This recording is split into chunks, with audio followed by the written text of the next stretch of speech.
Сторија што не се заборава и буди емотивни пориви за сеништата од минатото на овие простори, но и за човечките судбини што биле распослани во виорот на Првата светска војна на линијата од Македонскиот фронт во Мариово.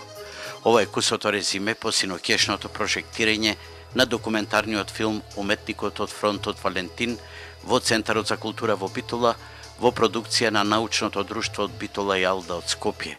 Францускиот војник Етиен Андреј Валентин пред налетот на топовските гранати и куршуми пред 101 година со 130 цртежи и портрети насликал една мариовска сага која остана за оставштина на неговото семејство, но преку овој филм проговори и за македонските состојби од тоа време. Овој проект излезе на виделина и ќе оди низ светот да го запознаат овој момент, да ја запознаат оваа земја, да ги запознаат овдешните страдања на овдешниот народ во виорот на Првата светска војна. На дел од цртежите на француски јазик пишува Македонија и македонци, што покажува дека во тој период кога се уште не била создадена македонската држава, француските војници кои што учествувале на фронтот, ова парче земја го препознавале како Македонија, а народот кој што живеел тука како македонци.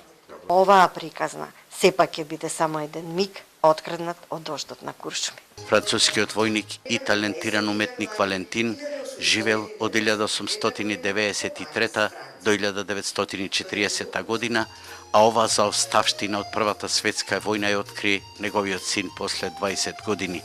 Сторијата истражуваше новинарката Жанета Здравковска и прва изнесе пред македонската јавност во 2015 година.